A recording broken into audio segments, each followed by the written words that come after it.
Hi everyone, I just wanted to do a quick follow-up to the live stream that I did in early April. There were tons of questions in the chat and they went by way too quickly for me to answer them all. So people were asking a lot of questions that I did not get to. Going back through the chat log, which is not super easy because it goes through in kind of real time, so you either have to watch the whole video again or just kind of scrub through the video and just select pieces of the chat. So I will try to get through a bunch of them here in this video, but I will absolutely not get to all of them because A, there were some I answered in live stream, B, there were some similar ones, C, there are some I don't know how to answer them, and we'll try to keep this video a little shorter than an hour that the actual live stream went. Right up front, I do want to mention a frequent question both in the chat, on the live stream, in the comments are, do I do this full-time? Is this my full-time job? Or when will I go full-time? I would love to do this full-time. I do still have a real day job. I don't make enough money from YouTube to just do this full-time and devote as much attention to it as I could otherwise. If that's something you'd like to see me do, then Patreon is a great way to support the channel. It's a great way to support my videos. You can become a Patreon member you can become a member, I think, for $0, and if you want to actually get some benefits from it, $5 membership gets to see all of my weekly videos a week early. $10 membership, you get your name mentioned at the end of the video in the credits, and $20 you get it in gold at the end of the credits. So anyway, the links for that will all be down in the description of this video. Let's get into the questions. A couple people asked about helical antennas, if they are good or bad. There are different antenna styles for different types of radio waves. So there are linear polarization and helical polarization, and I talk about that in some of my videos. So if you go back and look at things like the L-band, NOAA satellite videos, I talk about some of the different polarizations.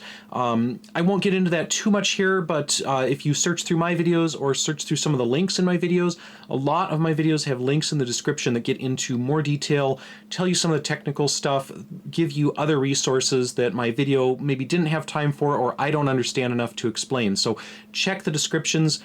There's a ton more stuff in there. Someone asked if I prefer hams or grain belt. I like grain belt beer.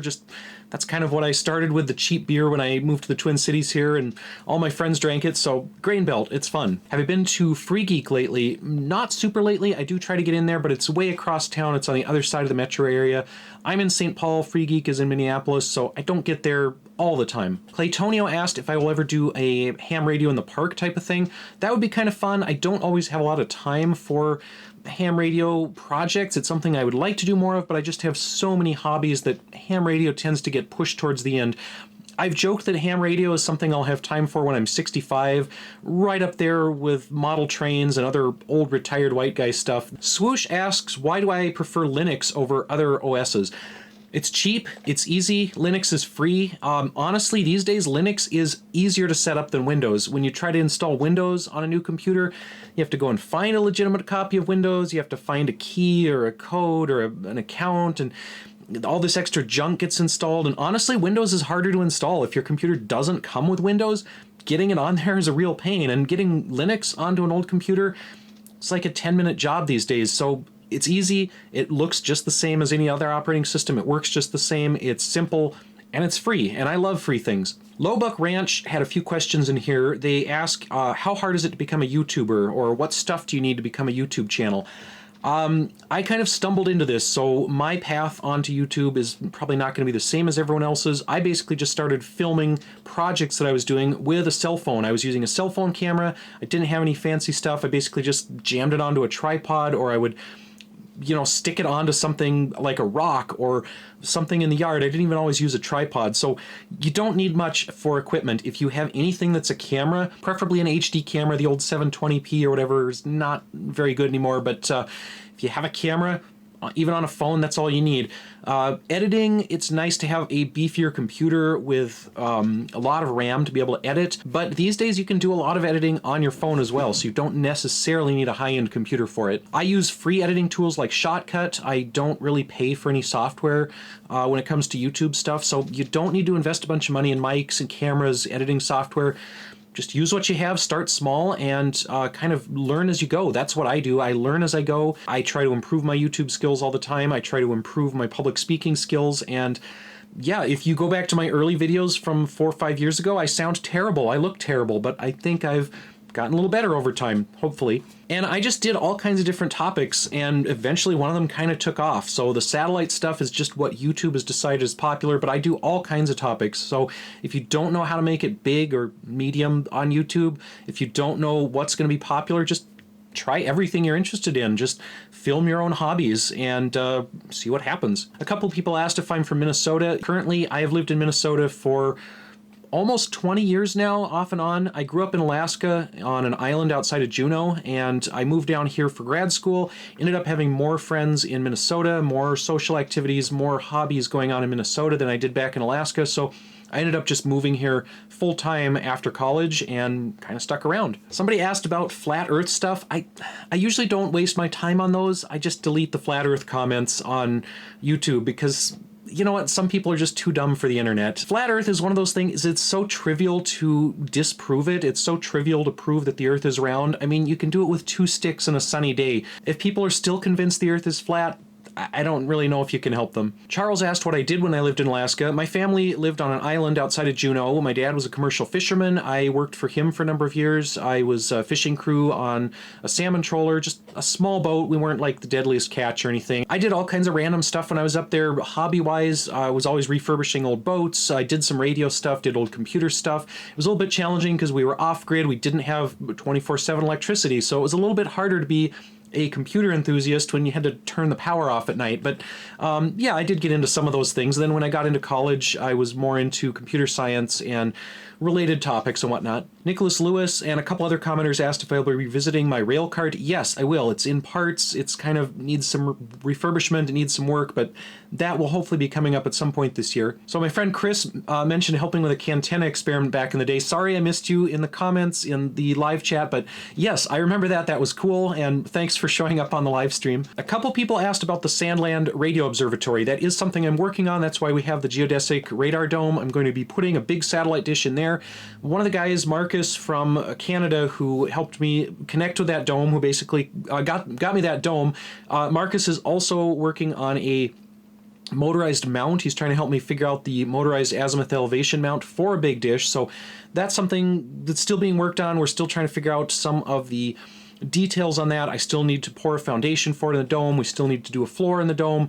There's a bunch of stuff going on. So we may or may not have that in operation this year because I have so many projects and it's kind of a long process, but hopefully we'll be able to do some kind of science with it soon. Matt Parker asked a couple questions about radio astronomy. I'm actually not an expert at radio astronomy. I'm not an expert at anything on the channel. I'm just an enthusiastic amateur. I am still learning about radio astronomy. I don't actually know what I'm going to do with the big dish yet. I have a couple ideas, but that'll be stuff in the future. Gabriel Rosso asked about using a disc cone with cooking foil. I don't think it'll hurt, so you might as well try it. I've heard that that helps. I've heard adding tinfoil to certain antennas increases the frequency range that they can see, especially something like a mesh antenna where high-frequency microwaves will just go right through the mesh. Adding foil or some other solid reflector to the back can help. I'm absolutely not an antenna theory expert, and I tend to upset some antenna theory people when I totally ignore things like impedance because I've never really seen them cause me any issues. But so don't always take my word as 100% accurate, but I'm more of a trial and error guy. I always say, if you want to try something, just try it and see what happens. Emmett Edward asked many times in the chat, and I'm sorry I missed every one of your messages, what equipment do you use and operating systems you use on your satellite projects? That is a long and complicated question to ask because I use a lot of stuff. I have a whole bunch of RV satellite dishes that I use for various things. I really like the RTL SDR software-defined radio. I have started using the Hacker F1 more recently. The Hacker F1 is more expensive, but it does have a wider bandwidth. It has a higher top frequency limit, so you can do more stuff with it. But the RTL SDR is definitely cheaper, and it can do quite a bit of stuff. So if you're just starting out, I would recommend either one of those SDRs, software-defined radios. And then if you're doing specific projects with different satellites, I would recommend a lot of Nualex Sawbird series for different filter amplifier combos. Those are really handy. And the V-dipole or TV rabbit ears that comes with the RTL SDR kit is super useful for a bunch of stuff, including basic VHF satellites. So if you get an RTL SDR, I would recommend getting the entire kit with it's got some basic mounting stuff, it's got a couple antenna adapters, and it has that V-dipole. And that's a super useful kit to get as a starting SDR enthusiast. Benjamin asked, when will I be transmitting ham radio stuff? I don't have a lot of time to do ham radio stuff. I want to, it's on the to-do list somewhere. It always just ends up getting pushed off. I was working on a ham radio video. I actually got a mobile radio as a review from a somewhat name brand ham radio distributor importer, not Baofeng. It's another one like Baofeng who sells mobile radios. I don't want to name and shame too much, but they sent me a brand new product and it sucked. It had this audio processing issue. It had static issues. I sent it back to them. They sent me a replacement and it had exact same problem. So I was going to do ham radio stuff with that. I was going to jump on some repeaters and it just didn't work out. So unfortunately that video got canceled. Intrepid Phantom asked about can't set up an SDR with a dipole. What sort of antenna adapters, connectors do you recommend for a Baofeng?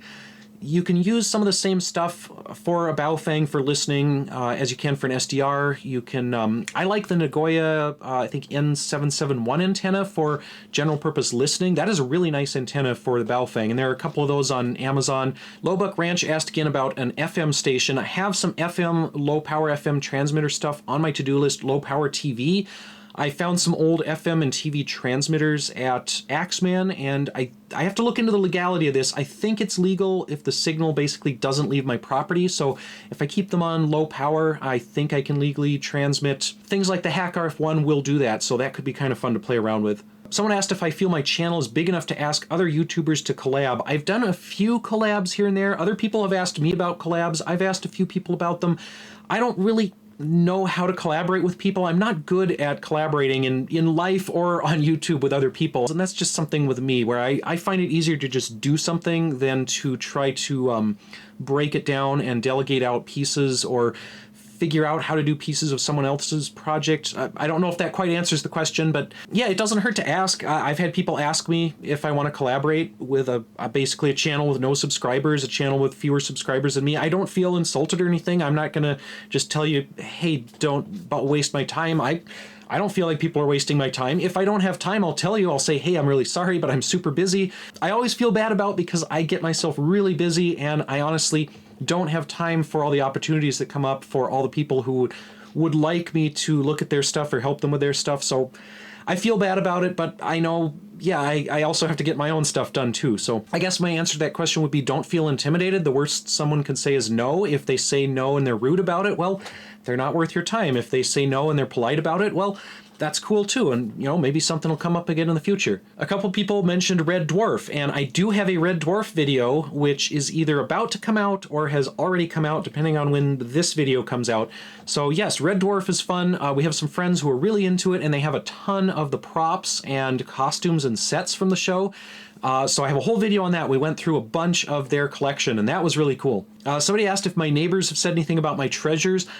Not too much. Some of my neighbors are really cool about it. Some of my neighbors, I think, just don't ever talk to me because they think I'm weird. But yeah, most of my neighbors seem chill with all my weird stuff. Somebody said their Subaru Forester just blew up this weekend. My condolences. Sorry to hear that. I really like my Subaru. I've had a few Subarus in the past. I had one that had some issues. The guy that sold it to me kind of screwed up some of the repairs. I had another one really briefly that got hit in an accident, just destroyed immediately, like a week after I bought it. The one I have now has, knock on wood, been working really well. It leaks oil. Subarus just do that. It has a few other issues. It's getting up towards, I forget if it's up to 200,000 miles yet, but it's getting up there, and I keep it limping along, but yeah, eventually I'll probably have to get a new car at some point. Somebody asked, what is Sandland exactly? I've a bunch of Sandland videos. I have a whole Sandland playlist, so go back and watch those. You'll figure it out eventually. It's basically just an off-grid property where we dig tunnels, we do silly projects. It's kind of an adult playground. Yeah, for kids who never grew up, I guess. Matt Parker asked, how many of the same types of antenna do I have? That is a very broad question. I have a whole bunch of the Tailgater little miniature satellite dishes, the Winegard RV satellite dishes. As far as traditional antennas, I have a bunch of CB stuff. I have some VHF marine radio antennas. I have other antennas like that I don't necessarily have time to use. I would like to set up an antenna farm on my garage. I've been slowly doing that. I'd like more of a ham shack out there, but That's always a work in progress. Alexander Rodrigo Estrada asked if I would do any experiments in the South Hemisphere. That would be cool. I can't afford to travel down there, but maybe someday I could get down there. A couple people asked if I would do a live weekly video. My schedule is way too saturated for that. Maybe once a month. Maybe more, maybe less. We'll see. I thought it was a lot of fun. I liked the live video. It was actually pretty easy to do. I didn't have to edit it as much, and I felt like I could keep a stream of consciousness going without having to edit myself too much like I do in my regular videos. So it was a lot of fun. I would like to do more of them. Don't know when yet. I do need to get a better camera. The last one I did was on my phone. This one is on my camcorder, so I will be editing it. Another question, Lowbuck Ranch again asked, what do I use for cameras and editing? The camera that I'm on now is actually from Garden Fork. Eric over at Garden Fork sent me this one. It's his old one. It has a couple issues, but I'm the Save It for Parts guy, so I don't care if it has some damage and quirks. It works just fine for me, and I've been using it for a couple of years now. It is a Canon Vixia HF-G30.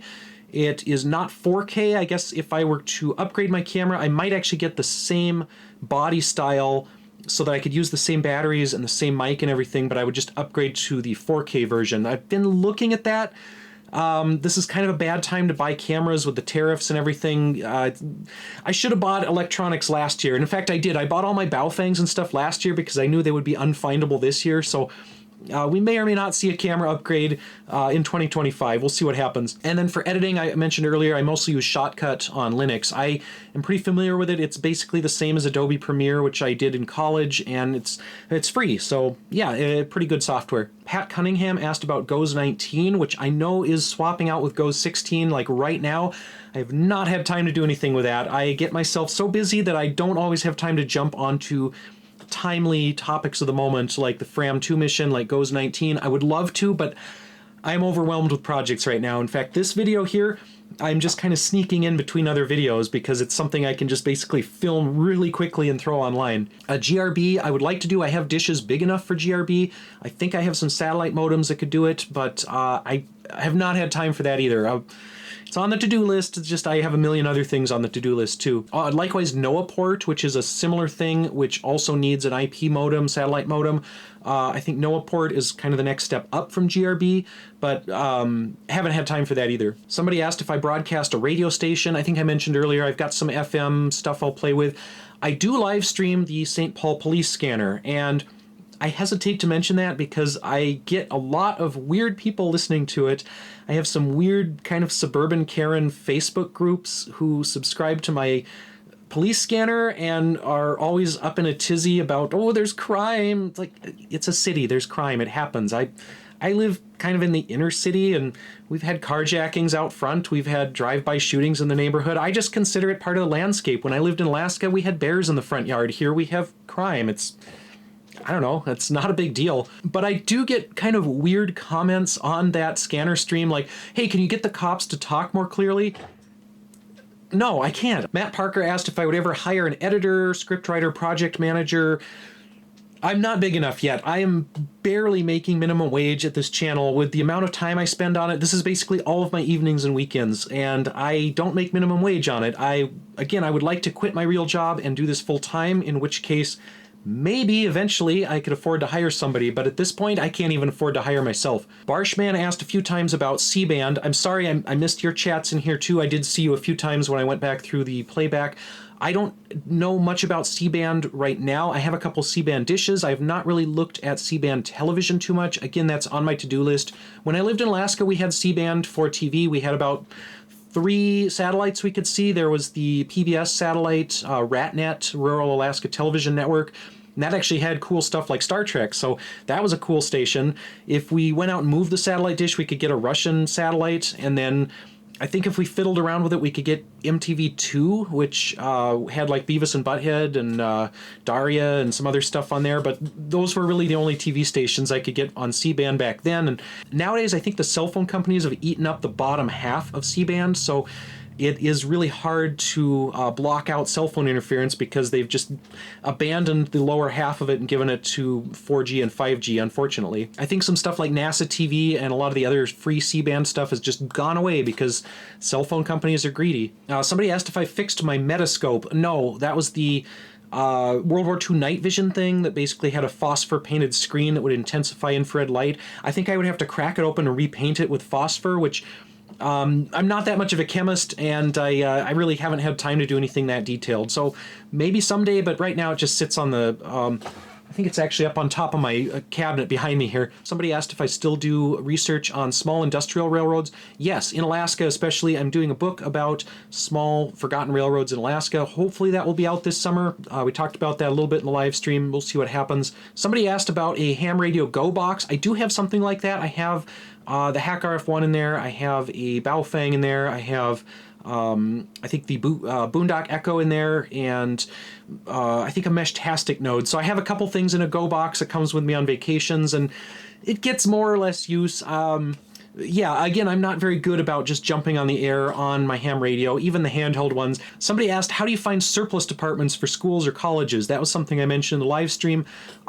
Google, just search local college and surplus, reuse, sales, used stuff.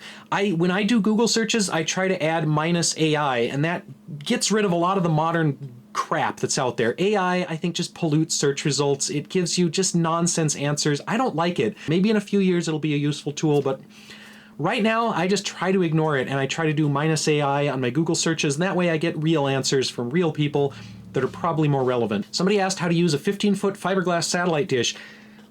Millions of uses, way too many to get into in this. I have some uses in my videos. You can do weather satellites, geostationary weather satellites, free satellite TV I don't do a lot of. Peter Fairley is kind of the guy for that. You can go over and look at his channel.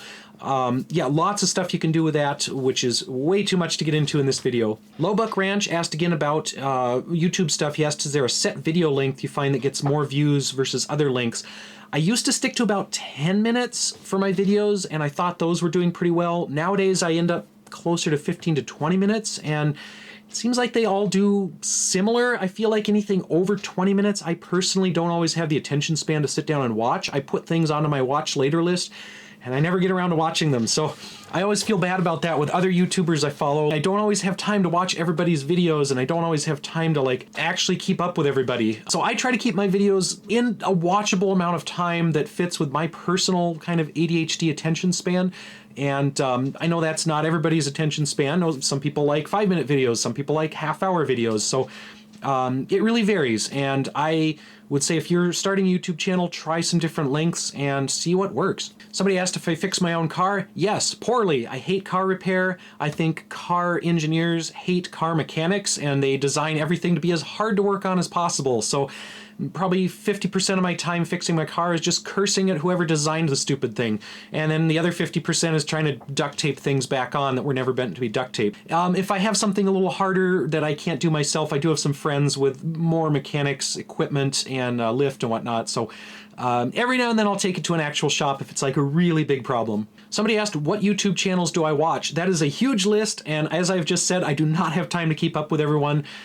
Some I can think of right off the bat, like Garden Fork or Jeff Geerling. I've really been into Tokyo Lens over in Japan lately. I've been watching a lot of Adam Savage lately, also William Osman. Peter Sripol is always great. Everyday Astronaut is cool, although he, again, kind of falls into that longer than 20-minute videos, so I don't always keep up with his stuff. Ali Spagnola is a cool maker and artist. Cruising the Cut and Foxes Afloat are a couple narrowboat channels in the UK that I really like. Colin Furs, of course. I love his tunnel stuff. I love all his other wacky stuff. Tom Scott, when he was doing short videos, those were like bite-sized videos. That was a great length of video. They were all like 5 minutes long, and they were all super well produced and super cool. So you can definitely do 5-minute videos that just suck people in. Derek SGC, of course, another good satellite YouTuber. I think if you go on my YouTube homepage, you can actually see a list of people I subscribe to, and if that isn't on there, if that's gone away, I know YouTube removes features sometimes, so somebody let me know in the comments if that isn't around anymore. Maybe I can just publish a list on the updates somewhere over on my Discord. Somebody asked about disaster communication. I think there were actually a couple questions about this.